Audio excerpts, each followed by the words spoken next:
Welcome back after a long time. आज हामी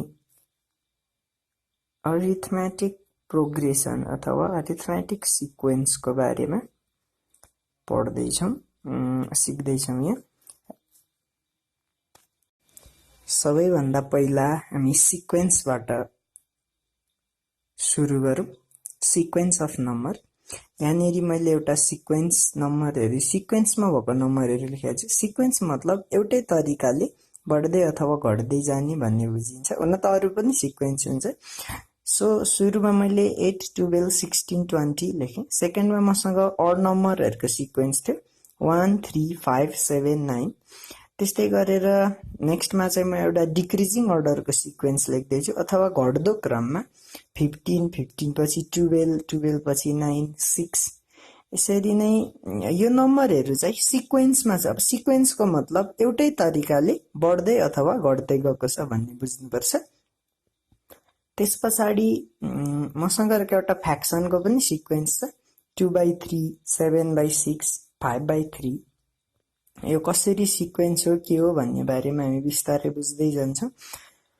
so यहाँनेरि हामीसँग 4 वटा सिक्वेन्स छ।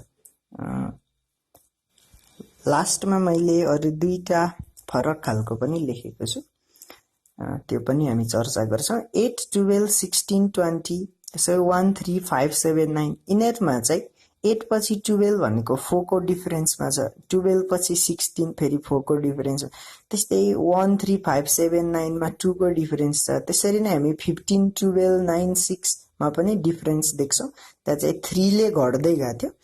अब यहाँ हामीले सिक्नुपर्ने मेन कुराहरु के हुन्छ भन्दाखेरि कुनै पनि सिक्वेन्समा सबैभन्दा अगाडि एउटा टर्म हुन्छ, त्यसलाई हामी फर्स्ट टर्म भन्छौं। यहाँ चाहिँ अहिले हाम्रो फर्स्ट सिक्वेन्स 8 12 16 20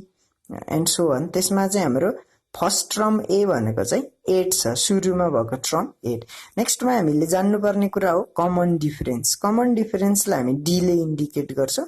र कमन डिफरेन्स भनेको चाहिँ 8 देखि 12 हुनलाई कतिको जम्प छ नम्बर, मतलब ग्याप कतिको छ। 8 देखि 12 भनेको 4 को ग्यापमा भयो। फेरि 12 टु 16 यो भनेको चाहिँ खासमा second term minus first term गरेर निकालिन्छ। अथवा T1 T2 T3 हाम्रो टर्म्सहरु भयो भने चाहिँ यहाँ टर्म्सलाई इन्डिकेट गर्न चाहिँ फर्स्ट टर्मलाई T1, सेकेन्ड टर्मलाई T2, थर्ड टर्मलाई T3 अनि फोर्थ टर्मलाई T4 भनिन्छ। यदि हामीले T2 माइनस T1 अथवा T3 माइनस T2 अथवा T4 माइनस T3 गर्यो भने चाहिँ हामीलाई कमन डिफरेन्स D थाहा हुन्छ। सो यो 1 2 3 4 जुन T को बेसमा लेखेको छ, यो 1 2 3 4 हरु भनेको चाहिँ हाम्रो नेचुरल नम्बर हो। सो T को बेसमा लेखिने टर्मको इन्डिकेट गर्ने 1 2 3 4 हरुलाई चाहिँ हामी पछि n भनेर बुझ्छौं। याद गर्नुपर्ने कुरा फर्स्ट टर्मलाई a, कमन डिफरेन्सलाई d र टर्मको पोजिसनलाई चाहिँ हामी 1 2 3 4 अर्थात n ले जनाउँछौं। त्यसैले नै हामी सेकेन्ड सिक्वेन्सबाट पनि a र d निकालौं। a भनेको हाम्रो फर्स्ट टर्म 1 छ। अब d निकाल्दा 3 - 1 अथवा 5 - 3 अथवा 7 - 5 अथवा 9 - 7 कुनै पनि पछाडीको टर्मबाट त्यो भन्दा जस्ट एक स्टेपको अगाडिको टर्म माइनस गर्यो भने चाहिँ हाम्रो d आउँछ। सो 2 थियो त्यहाँ, d = 2। यस्तै यसमा चाहिँ थर्ड हाम्रो तेस्रो लाइनमा चाहिँ फर्स्ट टर्म a 15 भयो। अब 12 - 15 अथवा 9 - 12 अथवा 6 - 9 यस्तो गर्दा चाहिँ हाम्रो 3 हैन -3 आउँछ। 12 - 15 जस्ट हामीले सेकेन्ड टर्मबाट फर्स्ट टर्म सबट्र्याक्ट गर्नु पर्यो अथवा थर्ड टर्मबाट सेकेन्ड टर्म सबट्र्याक्ट गर्नु पर्यो। यो याद गर्नुपर्ने कुरा। नेक्स्ट फ्र्याक्सनको सिक्वेन्सको लागि चाहिँ म यहाँ रफमा माइनस गरेर हेर्छु के रिजल्ट आउँदो रहेछ। सो मैले दुईटा टर्म माइनस गरे अनि 1/2 आयो। फेरि अरु दुईटा टर्महरुलाई फेरि माइनस गर्छु, त्यसो गर्दा पनि 1/2 आयो। सो हाम्रो यसमा चाहिँ कमन डिफरेन्स चाहिँ 1/2 हुँदो रहेछ। त्यस्तै गरेर लास्टमा जुन दुईटा सिक्वेन्स छ यिनीहरु चाहिँ एउटै डिफरेन्समा छैन। जस्तो त्यहाँ हेर्ने 2 बाट 4 2 को डिफरेन्स, 4 बाट 7 3 को डिफरेन्स, फेरि 7 बाट 11 5 को डिफरेन्स अथवा 5 ले बढ्यो अनि 11 बाट 16 पनि 5 ले बढ्यो यसरी 6 ले बढ्यो यसरी नै नेक्स्टमा चाहिँ 1 4 9 16 छ यो चाहिँ नेचुरल नम्बरहरुको स्क्वायर हो अब यसमा चाहिँ हामीले डिफरेन्स निकाल्न खोज्यो भने चाहिँ हुँदैन अब हामी यो दुईटा लास्टको सिक्वेन्सहरु चाहिँ यहाँ पढ्दैनौं अब नेक्स्टमा के आउँछ भने tn भनेको के हो भन्ने कुरा हामी सिक्छौं अथवा ट्रमलाई tn भनेर किन इन्डिकेट गरिन्छ भन्ने बुझौं जस्तो हामीले सुरुकोबाट त्यो सेकेन्डबाट लिए मैले t1 = 15 थियो अनि त्यसलाई हामी tn = 15 पनि भन्न सक्छौं जहाँ n भनेको चाहिँ 1 भन्ने बुझ्नुपर्छ सेकेन्डमा t2 = 12 अथवा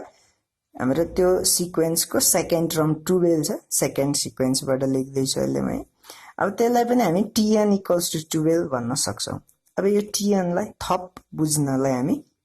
यहाँनेरि जेनरल टर्म अफ सिक्वेन्स कसरी निकालिन्छ र फर्मुला के हो त्यो हामी यहाँ पढ्छौं जेनरल टर्म अफ सिक्वेन्स अथवा tn अथवा कुनै पनि सिक्वेन्सको एउटा म्याथमेटिकल रुल जसले चाहिँ त्यो सिक्वेन्सलाई रिप्रेजेन्ट गर्छ अब त्यो जान्नको लागि पहिले हामी एउटा सिक्वेन्सको एक्जाम्पल लियौं 1 3 5 7 9 मैले यहाँ अड नम्बरहरुको सिक्वेन्स लिएको छु यसमा फर्स्ट टर्म हाम्रो a फर्स्ट टर्मलाई यसले इन्डिकेट गर्नुपर्छ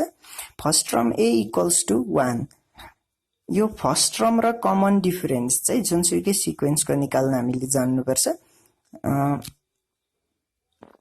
र यो सजिलो पनि छ कमन डिफरेन्स भनेको 3 - 1 5 - 3 अथवा 7 - 5 हो यसरी निकालिन्छ मैले अघि पनि भनेको थिए सो 3 - 1 गर्दा 2 आयो अथवा 5 - 3 गर्दा पनि 2 नै आउँछ अब नेक्स्टमा मैले यहाँ बक्समा एउटा फर्मुला लेखेको छु जसलाई चाहिँ हामी tn को फर्मुला भन्छौं यो बुकमा पनि हुन्छ हेर्न सक्छ so tn = a + n - 1 bracket d अथवा a त्यो फर्मुला चाहिँ यो चाहिँ हामीले याद गर्नुपर्ने हुन्छ सो tn = फर्मुलामा म a र d को भ्यालु राख्दै छु सो a भनेको चाहिँ 1 राखे मैले अनि प्लस n - 1 इन्टु d को ठाउँमा 2 थियो अब 2 ले n - 1 लाई मल्टिप्लाई गरियो अनि 1 + 2n - 2 भयो अनि 2 र 1 सबट्र्याक्ट गर्दा -1 आयो सो यो हाम्रो जुन रिजल्ट आएको छ यसलाई चाहिँ हामी tn अथवा जेनरल टर्म अफ सिक्वेन्स भन्छौं अब यसको चाहिँ के काम भन्दाखेरि यो एउटा म्याथमेटिकल रुल हो जसले चाहिँ यो माथि नै हामीले 1 3 5 7 9 लेख्यौं जुन यो सिक्वेन्सलाई रिप्रेजेन्ट गर्छ अथवा यो सिक्वेन्सको एउटा फर्मुला जस्तै हो यो सो अब हामी एकचोटी t4 निकालेर हेरौं यहाँबाट फोर्थ टर्म कति थियो हाम्रो त्यति आउँछ कि आउँदैन भनेर थाहा पाउन सो t4 को मतलब हुन्छ n भएको ठाउँमा 4 लेख्नु पर्ने अथवा हाम्रो फोर्थ टर्मको लागि हामी n = 4 युज गर्छौं सो 2 4 जा 8 - 1 भयो अनि 8 - 1 = 7 यसरी चाहिँ हाम्रो t4 भनेको फोर्थ टर्म 7 नै छ माथि हेर्दाखेरि सो यसरी हामी जुनसुकै टर्म पनि निकाल्न सक्छौं अब त्यसपछि फेरि अर्को एउटा म एक्जाम्पल त्यसरी नै मसँग नेक्स्टमा अर्को सिक्वेन्स छ यसमा हाम्रो फर्स्ट टर्म a = 15 त्यसरी नै कमन डिफरेन्स d भनेको 12 - 15 गर्नु पर्यो अथवा 9 - 12 गर्दा पनि हुन्छ सो -3 आउँछ यो अघि पनि हामीले सिकिहाल्यौं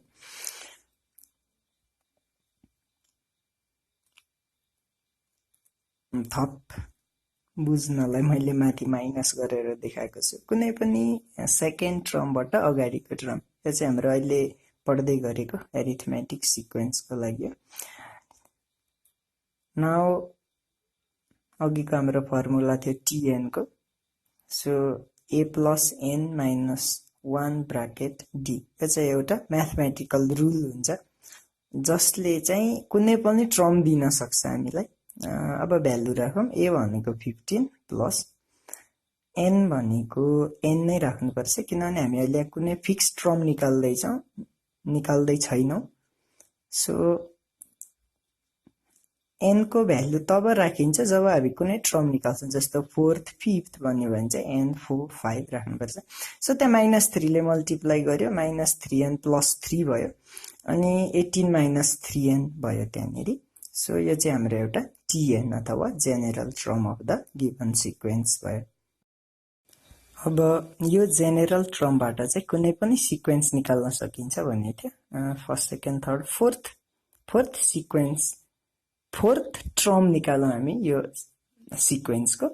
सो जुन चाहिँ 6 छ अब फोर्थ टर्म भनेको हामीले n को ठाउँमा 4 लेख्नु पर्ने हो याद गर्नुपर्ने हो अगाडि बेसमा t को बेसमा भएको n मा पनि 4 छ र पछाडीको 3n को n मा पनि मैले 4 भ्यालु युज गरे त्यो चाहिँ फोर्थ टर्म निकाल्दा जुन टर्म निकालिन्छ त्यो चाहिँ n को भ्यालु हुन्छ सो यहाँनेरि 6 - 12 6 नै आएको थियो त्यहाँ यहाँ हाम्रो जति पनि क्वेशनहरु आउँछन् त्यो चाहिँ यही चारवटा कुराहरुसँग रिलेटेड हुन्छन् मतलब tn a d र n अब यहाँ यिनीहरु के हुन् भन्ने बारेमा थोरै बहुत बुझिसक्यो होला मतलब एउटा क्वेशनमा यति चारवटा कुरा हुन्छन् जसमा हामीलाई धेरै एउटाको भ्यालु निकाल्न सोधिएको हुन्छ र 3 वटा चाहिँ हाम्रो त्यहाँ दिएको हुन्छ सो एउटा क्वेशन छ the first term and fifth term of an AP are 50 and 30 respectively. First term 50 and fifth term is 30 भनेको छ अथवा फर्स्ट टर्म ठुलो छ यहाँनेरि हाम्रो so first term a equals to 50 अघि हामीले सिकेको 50 लेख्नु पर्यो a equals to त्यसरी नै हाम्रो कमन डिफरेन्स d भनेको चाहिँ सरी दिएको छैन d हामीलाई t5 दिएको छ अथवा फिफ्थ टर्म दिएको छ 30 भनेको छ त्यहाँ रेस्पेक्टिभली को मिनिङ सबैलाई थाहा होला अगाडिको चाहिँ हाम्रो 50 चाहिँ a हो र 30 चाहिँ फिफ्थ टर्म हो भनेको चाहिँ सो त्यसरी नै मैले a equals to 50 र t5 लाई 30 लेखेँ अब हाम्रो t5 भनेको चाहिँ के हो त भन्दाखेरि हाम्रो अब यो t5 भनेको अघिको हाम्रो फर्मुला थियो जुन tn को त्यसको n भएको ठाउँमा 5 हो अब अलिकति थोरै बुझ्नलाई पहिले हामी t30 लाई tn नै लेखौं बिकज कुनै पनि टर्मलाई हामी tn लेख्न सक्छौं so a + n - 1 bracket d हाम्रो फर्मुला हो tn को सो मैले tn को फर्मुला लेखेँ मुनि र इक्वल्स टु 30 सेम छ अब a प्लस अब हामीलाई फिफ्थ टर्म भनेकोले हामी n को ठाउँमा चाहिँ 5 राख्छौं अघि मैले के भनेको थिए भने जुन टर्म निकालिन्छ त्यो चाहिँ n को ठाउँमा भ्यालु n को भ्यालु हुन्छ सो हामीले फिफ्थ टर्म भनेको 30 भएकोले n को ठाउँमा 5 राखेर 5 - 1 ब्र्याकेट d भयो इक्वल्स टु 30 भयो अनि 50 प्लस अनि 5 - 1 इज 4d अनि इक्वल्स टु 30 अनि यसलाई सल्भ गर्दै जाँदा चाहिँ हाम्रो 4d equals to 30 minus 50 or d equals to minus 20/4 भयो and therefore d भनेको चाहिँ हाम्रो -5 हाम्रो टपिक्स को नाम एक्चुअली सीक्वेन्स एन्ड सिरीज अब which term of the series भनेको छ अब यो सिरीज भनेको चाहिँ त्यस्तो अनौठो कुरा हैन यदि हामी सिक्वेन्सलाई प्लस ले कनेक्ट गर्दै राख्छौं भने त्यसलाई हामी सिरीज भन्छौं जस्तै 11, 19, 27 लेख्ने ठाउँमा 11 + 19 + 27 + समथिङ लेख्यो भने चाहिँ हामी त्यसलाई नै सिरीज भन्छौं अब यहाँ सिक्वेन्स नै सम्झिदा हुन्छ जस्ट कमाको ठाउँमा प्लस छ so first term equals to 11 अब कमन डिफरेन्स भनेको 19 - 11 समथिङ 27 - 19 दैट इज 8 अब हामी T99 चाहिँ यो टर्म हो कि हैन भनेर सोध्छ क्वेशनले सो हामी पहिले tn को फर्मुला युज गरौँ हामीसँग फर्मुला जम्मा एउटा मात्रै छ अहिलेसम्म पढेको tn को सो जहिले पनि tn कै फर्मुला युज गर्ने हो अघि पनि त्यही युज गरेको थिए सो tn भनेको चाहिँ हाम्रो कुनै पनि टर्मलाई tn लेख्न सक्छौं सो T99 अहिले हाम्रो tn भनेको सो 99 लाई चाहिँ tn को ठाउँमा राख्यो अनि 11 + n - 1 ब्र्याकेट d अब n किन लेखिएन पछाडी भन्दाखेरि हाम्रो 99 कुन टर्म हो थाहा पाउनु पर्ने सो ए र डी को भ्यालु राखियो तर n भनेको चाहिँ n नै भयो अब यसलाई सल्भ गर्ने कुरा हो सल्भ गर्न त्यस्तो गाह्रो छैन यो क्वेशनलाई आफै सारेर सल्भ गर्दा पनि हुन्छ अझै बेटर हुन्छ सो त्यसरी हामीले n मात्रै जसको भ्यालु छैन त्यो चाहिँ सल्भ गरेर निकालिन्छ so solving is very simple process यो जानेको हुनुपर्छ हामीले सो 8 ले 96 लाई डिवाइड भयो लास्टमा र n इक्वल्स टु 12 आयो सो 12th टर्म चाहिँ 99 हो रहेछ मतलब 99 कुन टर्म हो भनेर सोधेको थियो हाम्रो 12th टर्म भनेर आयो that is n equals to 12 भनेर next question is 20 a term of sequence 35 25 अघि के हो क्वेशन बट 20 चाहिँ सिक्वेन्स हो कि हैन भनेर सोधेको छ सो यो क्वेशनलाई कपी गरेर आफैले ट्राई गर्दा बेस्ट हुन्छ सो tn इक्वल्स टु -20 राखियो किन भन्दाखेरि कुनै पनि टर्मलाई हामी tn राख्न सक्छौं अघि मैले भनेको थिएँ अब tn को हामीसँग एउटै फर्मुला थियो त्यो फर्मुला लगाइयो इक्वल्स टु -20 सेम राखियो अब हामीलाई दिएको भ्यालु भनेको a को भ्यालु थाहा छ अनि d को भ्यालु थाहा छ बिकज त्यो सिक्वेन्सबाट निकालिने कुरा हो सो a र d को भ्यालु राख्यो n एक्लै भयो मतलब n को मात्रै भ्यालु छैन अब सो यसलाई फेरि सल्भ गर्यो त्यसै गर्दा हाम्रो n चाहिँ 14/3 आयो अब 14/3 भन्ने टर्म चाहिँ सिक्वेन्समा हुँदैन फर्स्ट टर्म हुन्छ सेकेन्ड टर्म हुन्छ तर पोइन्टमा टर्म हुँदैन जस्तै 0 पोइन्ट अब यो क्वेशनमा चाहिँ हामीसँग दुईटा कुराको भ्यालु हुँदैन अब हामीलाई दिएको भनेको के भन्दा 5th term and 8th term दिएको छ r22 and 34 respectively so 5th term 22 हो त्यसलाई हामी t5 लेख्न सक्छौं because we know which term 5th term so 5th भनेको t5 हुन्छ अघि मैले सुरुमा भनेथे सो t5 इक्वल्स टु 22 अब फर्मुला लाउनु पर्यो a plus n minus 1 into d so a plus n भनेको हाम्रो 5 हो त्यही भएर मैले a plus n minus 1 लेख्नेमा 5 minus 1 लेखे अनि 4d भयो अनि 22 equals to 22 that is equation 1 भयो अब सेकेन्ड टर्म निकाल्दै छु म यहाँ मतलब सेकेन्ड कन्डिसन युज गर्दै छु जस्तो सेकेन्डमा चाहिँ हाम्रो के थियो भन्दा 8th टर्म 34 भनेको छ क्वेशनमा सो 8th टर्म भनेको चाहिँ t8 लेख्नु पर्छ अब t8 भनेको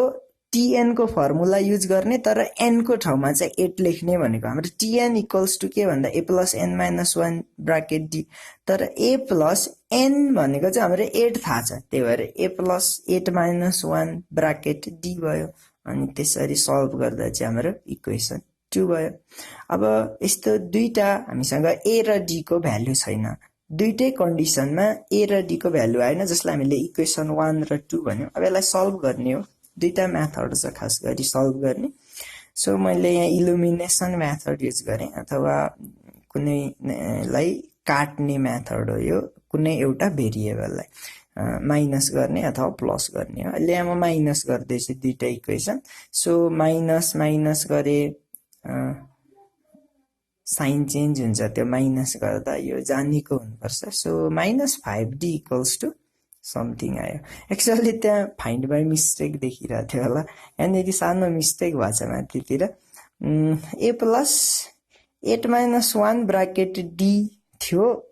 त्यसमा मैले 9d लेखेँ एक्चुअली 7d हो त्यहाँ 8 minus 1 7 हुन्छ सो 7d भयो अनि 4 र 7d माइनस सबट्र्याक्ट गर्दा चाहिँ हाम्रो -3d आयो अनि पछाडी चाहिँ हाम्रो -12 आयो अनि d equals to 4 आयो सो हाम्रो यो कमन डिफरेन्स d चाहिँ यसरी फाइन्ड गर्न सक्यौ अब यदि हामीले d को भ्यालु चाहिँ कुनै पनि एउटा इक्वेसनमा माथि 1 र 2 दुईटा इक्वेसन छ त्यसमा राख्यौं भन्ने चाहिँ हामी थाहा पाउँछौं a को भ्यालु सो मैले इक्वेसन 2 सारे a plus 7d equals to 34 अनि a plus अनि 7 into अनि d को भ्यालु 4 आएको थियो so 7 multiplied by 4 equals to 34 त्यस्तो गर्दा चाहिँ a equals to चाहिँ हामीलाई 6 आयो अब हामीसँग सबै कुरा छ a पनि छ d पनि छ अब हामीले जुनसुकै टर्महरु पनि निकाल्न सक्छौं अब हामीलाई क्वेशनमा चाहिँ फाइन्ड 10th टर्म भनेको छ दैट इज 10th टर्म को मिनिङ हो t10 T10 चाहिँ फाइन्ड गर्नुपर्ने सो T10 इक्वल्स टु अब हामी टर्म फाइन्ड गर्दैछौँ T10 नै फाइन्ड गर्नुपर्ने भएकोले T10 को फर्मुला भनेको a plus n minus 1 bracket b तर n भनेको चाहिँ 10 लेख्नु पर्यो किनभने T10 अब a र d को भ्यालु 6 र त्यहाँ युज गरौँ 6 प्लस 9 इन्टु d भनेको 4 आएको थियो सो 6 प्लस 9 4 जा 36 that is 42 सो हाम्रो 10th टर्म चाहिँ 42 रहेछ यसरी चाहिँ हामीले यहाँनेरि सिक्वेन्स सम्बन्धी कुराहरू सिक्यौं नेक्स्ट मा चाहिँ म